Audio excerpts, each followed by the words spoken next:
It's NBA draft talk time. Lottery tonight, frozen envelope, or the chosen ball that's gonna get picked. Who knows?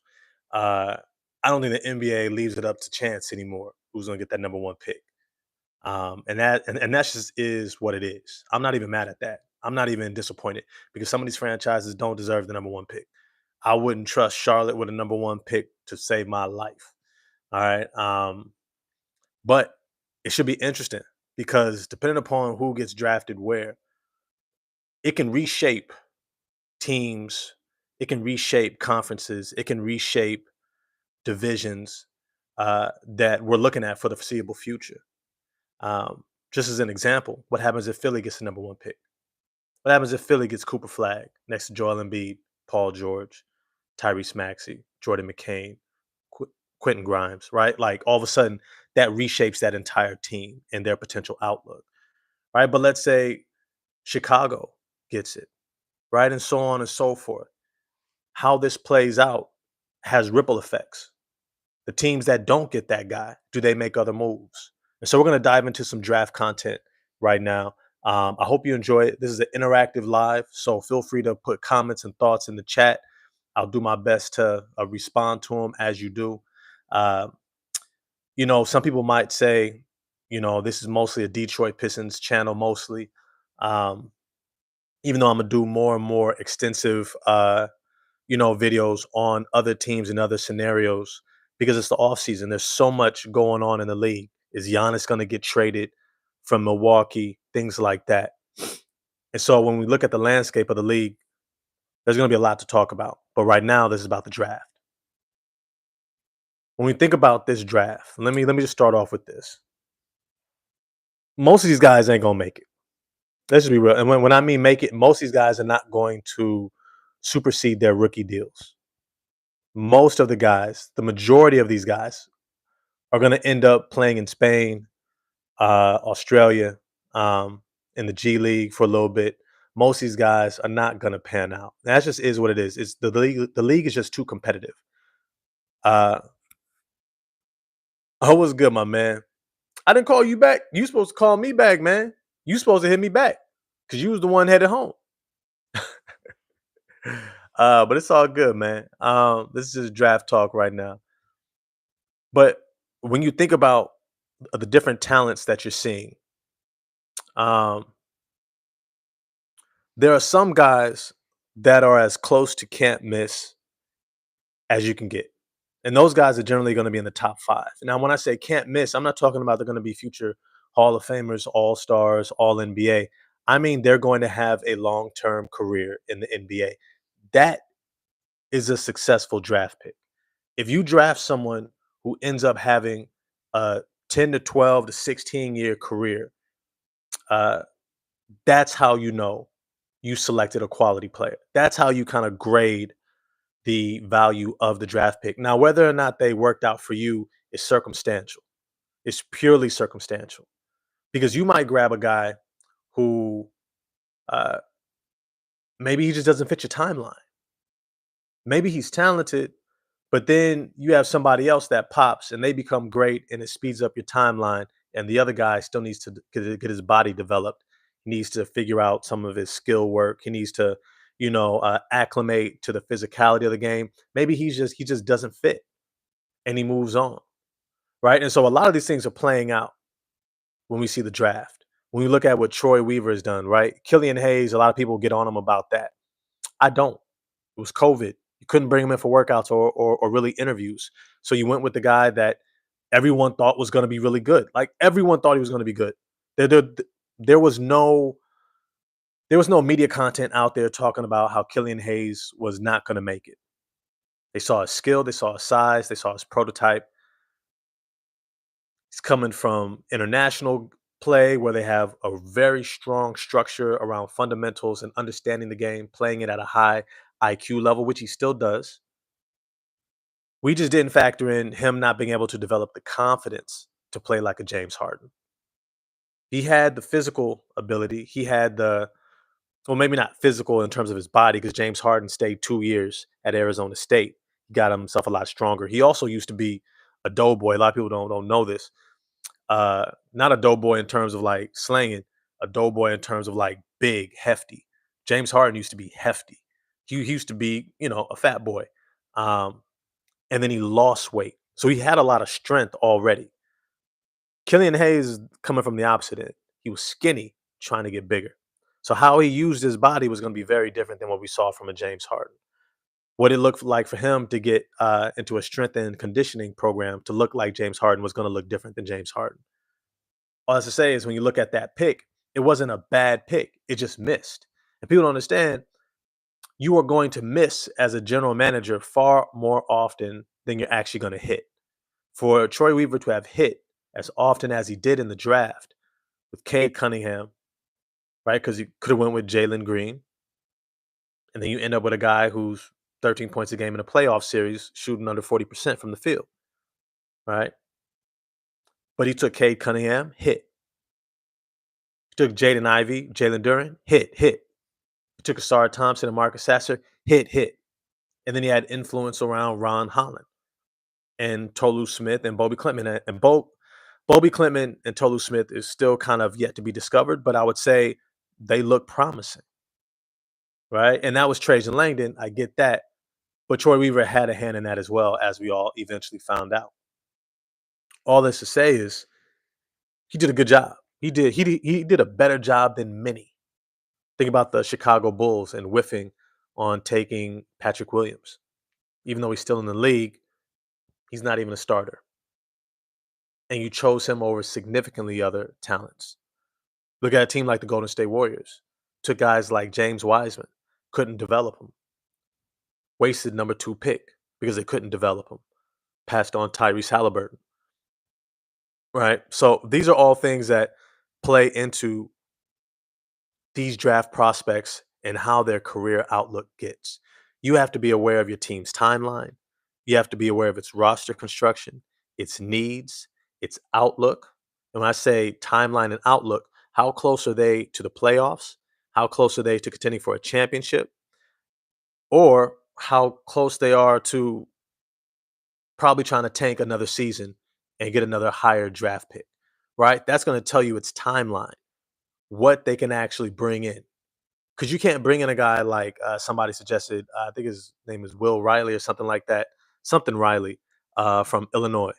Um, oh no, yeah, Riley from Illinois. He's shown flashes,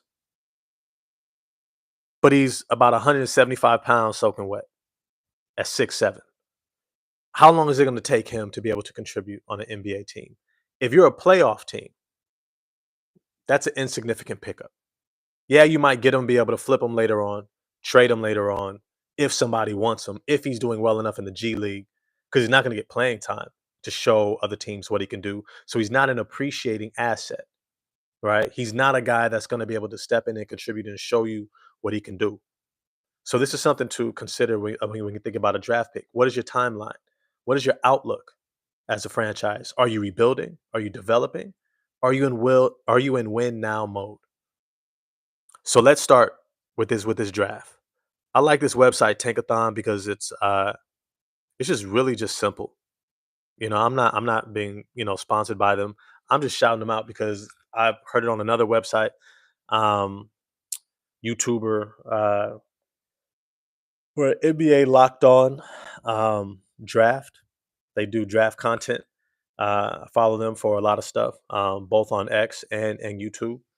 It's a bit redundant, and they suggested it. I pulled it up, and it was easy to access. I could see all the guys. You can simulate different lottery um, lineups, and it's just like, oh, okay, cool. I know exactly who's where. And I've been following this stuff for the past maybe 3 months, right? It's probably since like January, February, I started getting locked into the draft.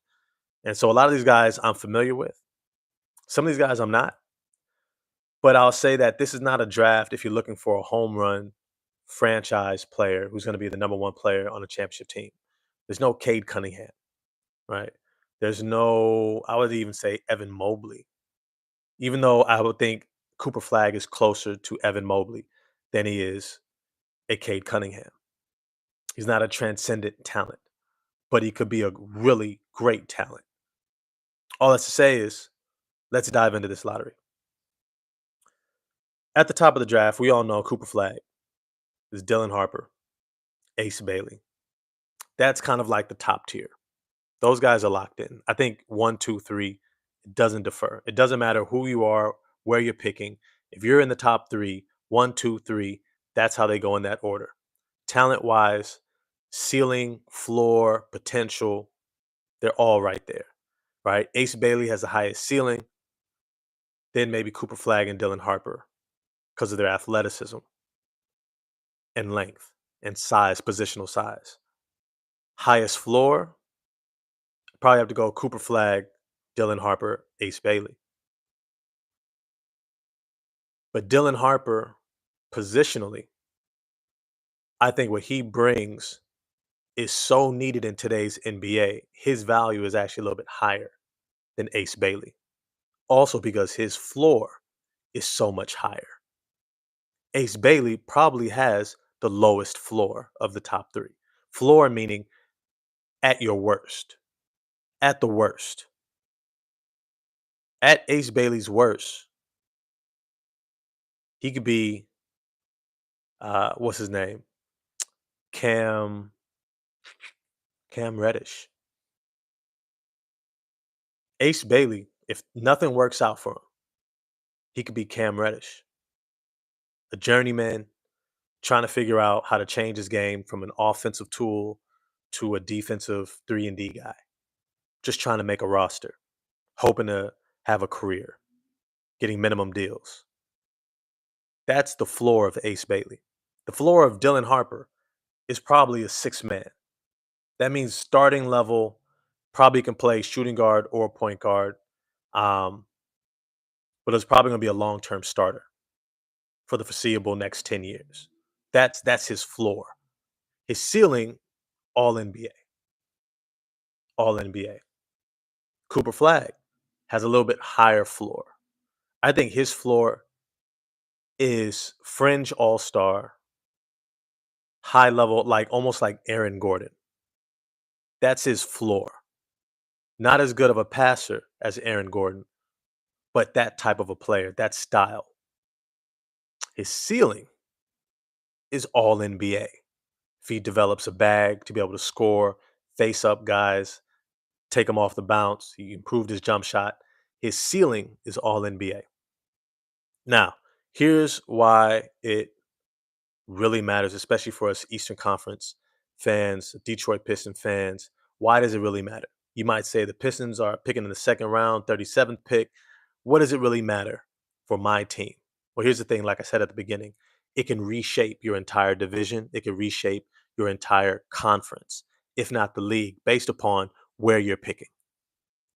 If your team picks a guy that's at the top of this draft, they will make room for them, which means they might trade someone else to make room for them.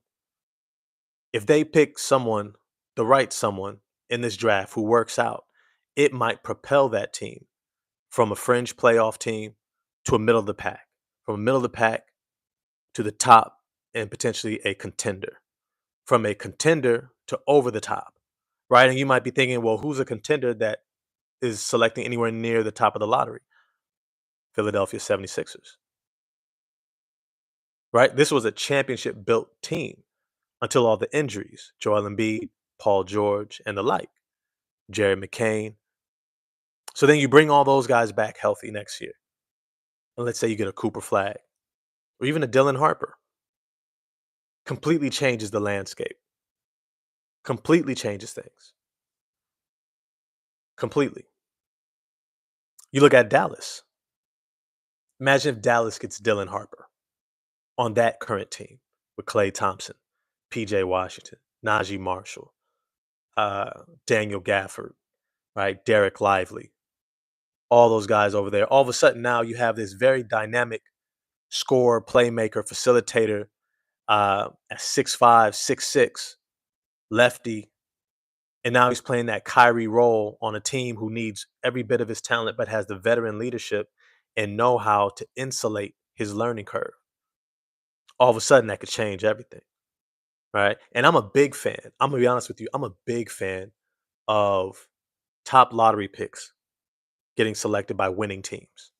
I like great picks coming to the draft, really high talent players going to winning teams so that those guys have a chance to work it out and to learn how to win, right? There's a big difference between when you go to a team that knows how to win and is trying to win versus when you go to a team that's not. And you might think, well, isn't every team trying to win? No, no, not every team is trying to win. Some teams just want to fill seats in the stadium, like Charlotte. Some teams are just going to keep tanking until they can get that transcendent talent, like a Utah Jazz, right? No matter how good your team is, they're not necessarily invested in the winning of that team. And so I want the best players to go into the best situations because I love competition. I want to see these guys work out. I want to see these guys have an opportunity to play to their maximum, to their maximum. Those who are just joining me, my name is Ross with The Rock Never Stops. This is an interactive live. So if you have any comments or thoughts about the draft, feel free to drop it into the chat. Also, if you enjoy doing interactive live talk on YouTube, smash the like button, hit subscribe, the bell for notifications so you get notified when I do these videos. One thing that I'm curious about is this second tier, not the first tier. The first tier is locked in, right? You got Cooper Flag, Dylan Harper, Ace Bailey. That's the upper tier. They're locked in. Nobody is as good as those three. I would say the closest guy to potentially being in there is Trey Johnson. Trey Johnson, he's on the fringe. His skill level with the ball in his hands, athleticism, shot making ability, uh, I think what he brings is right there on the cusp next to Ace Bailey. But because of the positional size at 6'5" versus Ace Bailey's 6'10", it's completely different outlook. Completely different outlook. But the second tier, VJ Edgecombe, Trey Johnson, Jeremiah Fears, Derek Queen. Now I'm gonna be honest, I'm skipping over some of the guys who are also listed in being in that second tier. Guys like Khan Knuppel, guys like Kasparis Yakushonis. Hope I said that right. These guys are listed as being top 10. I don't think that they're really top 10 talents. I think both of them are future bench role players, right? Both these guys are future Luke Kennards. What's the dude out of Gonzaga who plays for Washington? He's just basic. These guys are basic. You can kind of find them in free agency as much as you can draft them, but they could be valuable if you're on a winning team already and you want a plug and play guy. Both those guys could be really good plug and play guys, except for Kasparis. He just didn't finish as well around the rim, and didn't show me that he has that ability necessarily to beat more athletic competition. I think he would be better served staying another year because it might really impact his draft standing. Because I could also see him falling. I could see him falling big time. But the reason why I'm interested in that second tier is once again because of who they could potentially fall to. Right? If you have Trey Johnson fall to a team like Charlotte, he could help them out a lot. If he falls to a team like Portland, he might facilitate the letting go of Anthony Simons, right? If he ends up in Chicago, Atlanta, right? Like now you have this great talent on teams that are on the fringe for trying to get back into the playoffs. It gives them a huge boost. And that's why that second tier, these guys can go either way. These guys can drop and look like nothing, or they can actually elevate their game. They can actually acclimate quickly in a good situation. And next thing you know, they're big time contributors, and everybody's wondering how did this guy fall in the draft, right? Because you always want to be that team. You always want to be the team that found that guy, and everyone goes, "Oh man, how did he find him? Who passed on him?" And now they're like, "Can you remember how many people were drafted above you?" All right, that whole conversation. All right, hindsight is 2020. We get it. But the reality is you don't always know how these things are going to play out. You do not. As much as we might want to be like, oh, he was can't miss. I just finished listening to Monte Ellis interview Out the Mud with Zach Randolph, Zebo, and Tony Allen. And they're straight up. Like, yo, man, Monte was drafted in the second round. There was a lot of politicking that happened. Stephen Curry was drafted at 7. He had horrible ankles for the first 3, 4 years of his career. They didn't know if he was gonna make it. The babyface assassin who can't keep his ankles right. That was the narrative. We didn't know if he was gonna make it. People wanna act like, oh, he was a can't miss. Hell no. Hell no. Right? So these are things that you have to consider when you're looking at the draft. But this second group, Common Malawach, has the potential to be a game changer for somebody who actually is a good situation for him. When I say a good situation, a team that's going to develop him to his strengths. I think the best spot for him is going to be someplace like Toronto or Brooklyn, San Antonio, even. I think he could be really great in those situations because they will develop him. He might even be good in New Orleans because they need a center. I mean, I think that they like who they got last year, but they could use some more size on that front line. I wouldn't be mad at it. I mean, actually, you know what? I take that back. New Orleans may not be the best spot because the brother they got last year is actually balling out for them. So he's pretty much submitted. So he may not get the minutes. That probably wouldn't be the best situation for him. But Chicago would love Common Malawach, a defensive anchor of a big. Think a more skilled and agile Roy Hibbert, right? Roy Hibbert in terms of defensive potential, but more agile in terms of his ability to score and move around on the court and run up and down the court. Right. So these are things to consider there. Then you have Derek Queen. I think he's one of those unsung guys that is going to have a 16-year career. He's going to have the Zebo, Bobby Portis playing 15, 16 years because he's just so skilled. Having a big man in the front court who can rebound the ball and get a bucket on his own at any time, shoot out to the 3-point line. Those guys are extremely valuable, even if they don't always get perceived as so, because you see them moved around. You know, they're almost like just valuable enough to demand a roster spot and significant playing time. And everybody wants that guy, but not valuable enough to have to pay him or potentially overpay him. And so they get traded a lot. All I say is I think Derek Queen is going to be nice. He's going to be nice. He's going to be a walking 16 and 8 when he gets 30 minutes, at least, as at his floor. At his floor. Plus about 3, 4 assists because he's a real deft passer, really good passer. So those are some of the guys that I've been looking at. Jeremiah Fears. There's really only 2 point guards in this draft that really are like pay attention to these guys. And I mention that because the NBA is shifting away from being a point guard driven league. It used to be Steph, Derrick Rose, Westbrook, all those guys, John Wall, all those guys are just about gone. Just about gone. You got guys like James Harden, just about gone. Right now, you got point guards around the league starting where guys like Tyus Jones, right? Io DeSumo. I like him. But he's not all star. He's not superstar.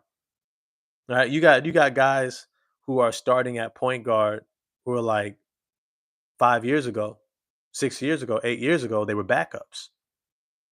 So there's a real void in the NBA for some of these guys. And so I think that between Dylan Harper and Jeremiah Fears, they're going to be highly sought after. And then we've kind of got the rest of the guys. The rest of the guys who can go up and down based upon their workouts. And there's a lot of them there. Now, here's the thing to pay attention to tonight. Who ends up with a pick where? I keep saying this. The right team with an opportunity to move up, it could completely change their trajectory. It can completely change their outlook. If they, and I say they, veteran teams, winning teams, Dallas, Philly, a Toronto, Atlanta, these teams can completely have their fortunes changed by getting a draft pick in the right spot. By getting a draft pick in the right spot. Team like New Orleans, who needs a lead guard, could they get Jeremiah Fears? Do they luck up and end up at the number 2 pick and get Dylan Harper? right? Completely changes their trajectory as a franchise. Or do they drop a little bit further down and end up with somebody like Derek Queen, who could be a nice reserve big man, you know, in case Zion goes down. Now you still have your starting center. What's his name again? I don't like not remembering the guy's name. For New Orleans. My chat usually helps me out. What's the brother's name? Starting center for the New Orleans Pelicans. Because he actually had a really good year. A really good year. And I want to put some respect on his name. His name was, pull it up, Eves Missy. Eves Missy. I think it's going to be nice for the foreseeable future. He's only 20 years old. Nice, springy, defensive, run and jump athlete, great up and down the court, covers the rim, rebounds well. If Zion Williamson cannot stay consistently healthy, having a Derek Queen in reserve could be really, really valuable. They'll have Trey Murphy back next year, Herb Jones, CJ McCollum. DeJounte Murray is probably going to be out most of the year with that torn Achilles. I think there's a good chance, if they're even remotely healthy, they're a playoff team. Getting someone like Derek Queen now all of a sudden positions you differently. Now you have an opportunity to continue winning and have the fortification of depth, even if your team has injuries. But then again, I don't know if New Orleans is the best spot for Derek Queen, considering his weight issues. But that's neither here nor there. Let's get back to the topic at hand. The teams who have the opportunity, the best opportunity to improve extremely well based upon where they land in the draft. Another team, the Toronto Raptors. If they were to get a Derek Queen or Kamen Malawach, or, and here's the name that I'm going to throw out for you guys, Maxime Reynaud. Maxime Reynaud out of Stanford University. Uh, Let me see. Where's he at? Yeah, out of Stanford, 7'1" center. Think Laurie Markkinen. He's coming out after his senior year. Reynaud is extremely agile. Great job running up and down the court. Picked up basketball late. He did swimming before basketball, so his body has developed far more fluidity than a lot of 7'1" big men in today's NBA have. And so doing that cross training is extremely important.